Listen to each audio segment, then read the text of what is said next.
Hi, welcome back to my channel. My name is Alea Woodley, and on here we are going to review the newest episode of Invincible. If you haven't seen it yet, make sure to go watch it and then come back to this video because there will be spoilers. This episode was one of the best of the season for sure.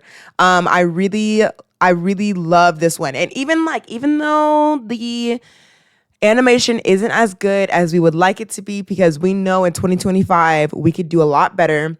I think the storyline and the voice acting definitely compensates for this movie or for this show. Steven Yeun does incredible in this episode and in this show alone. I love listening to Invincible because when he's in distress, you feel it. When he's excited, you feel it. And in this one with the several different marks, he gave us a different voice for each mark, which I didn't think about. I didn't think about him doing that, but he gave us like a teenage mark. He gave us a whiny mark. He gave us an omni mark, a very sinister one when he was in that cape. And he was like, "Do you need any help?" And then we had our regular mark and stuff like that. And I loved, one of my favorite scenes is him crying on the bedside next to Eve. He's like, "I don't care. Like, I'm done. Like, I can't do this anymore. I'm over it," which you barely fought. Like, at this point, I'm actually annoyed with how he's still very much invincible. I have not seen him. I don't know if in this next episode, in the season finale, if he's going to finally go full mark at some point. This whole holding back thing, like using that excuse of, oh, he's holding back. When are we gonna be done with this holding back thing and actually, give us a full mark? So I maybe with this with the season finale and this villain that's coming in, I don't know, the villain and stuff like that. Hopefully with the villain, let's zoom out a little bit. Hi. Hopefully with this villain, he will go full mark. I don't really know much about the Invincible series. I haven't read the comics, which I'm thinking about reading the comics because of how long this show takes to come out.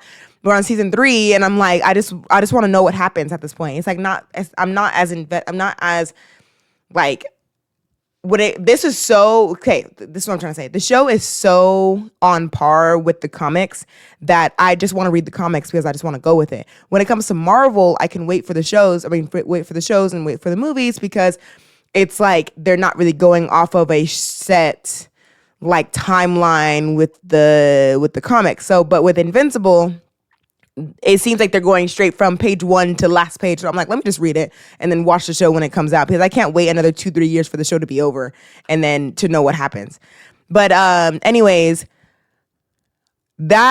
so definitely Steven Yeun needs to get his flowers for the voice acting and things like that. The craziest thing to happen was Rex. Do you live in Texas or wanting to live in Texas? Make sure to contact the Woodley team. Hi, my name is Alea Woodley, and I am a realtor in the DFW area, and I am wanting to help you buy, sell, or lease your home.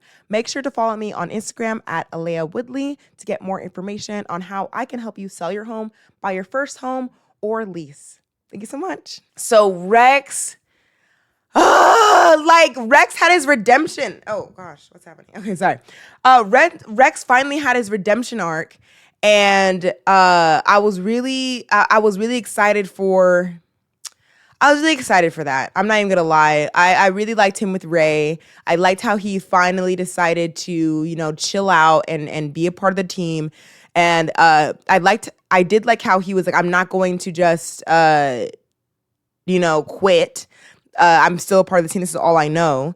And I do want to know more about his backstory, which I think we're going to get. Like, we got Eve's backstory, and I think we're going to get Rex's backstory because we got to know where he started, where he feels like this is it. This is all he's known, is being a part of a team and being a fighter.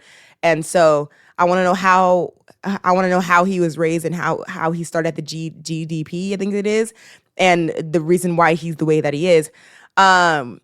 And his death was crazy, like right after. And I knew, okay, so if you're a Marvel fan, you already knew that he was dying in this episode because we are traumatized by, I'll be right back. See you in a minute. For us, it's see you in a minute. Scarlett Johansson, Black Widow, right before she went to Veermore, she said, "See you in a minute." And that was her last words to the Avengers. And they in fact did not see her in a minute. So when he was packing with Ray and the explosions went off, he was like, hey, stay here. You can't, unretire on your first day. I'll be right back. And when he said, I'll be right back, and I was like, oh, famous last words. He is dying in this episode. And he did.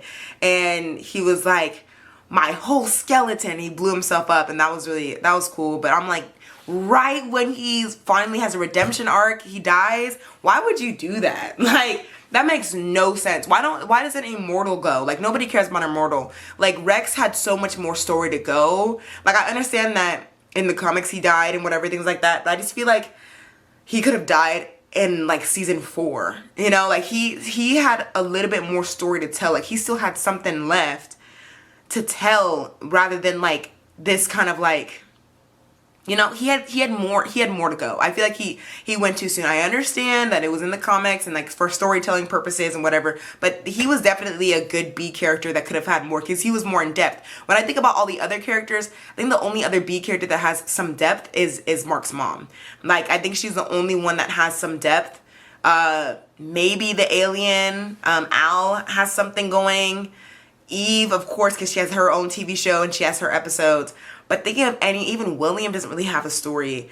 He has the boyfriend and things like that, but they don't really have like something to grasp on like Rex did. So I hope that they like put in something else like that for another character, like some depth, Let's see what else. Yeah, that's my thoughts on this episode. I hope that season 7, I hope that episode 8 maybe is really good. I saw a TikTok that they posted that said that they couldn't even put out a trailer for episode 8 because there's way too many spoilers from beginning to end. So that's really exciting. Thursday's coming up, guys. Like, what's gonna happen? Yes, so make sure to like, subscribe, and comment. Let me know if you want another review or a review on a different show. Maybe another Mark? Maybe the other Mark, Severance. Maybe we need to do a review of Severance. Let me know if you want to know my thoughts on that. Daredevil was really good. Maybe I'll do a review on that too. Because I think episode 3 is coming out tomorrow. So we'll do, maybe I'll do a review on that. And yes, thank you to our sponsors, the Woodley team. Like I said in the sponsorship, I am a realtor in the DFW area, Texas. So if you're needing a realtor, comment down below or follow me on Instagram at Alea Woodley. It's my first and last name at AALAYAHWOODLEY. Okay, guys, thank you so much. I'll see you next time. Bye.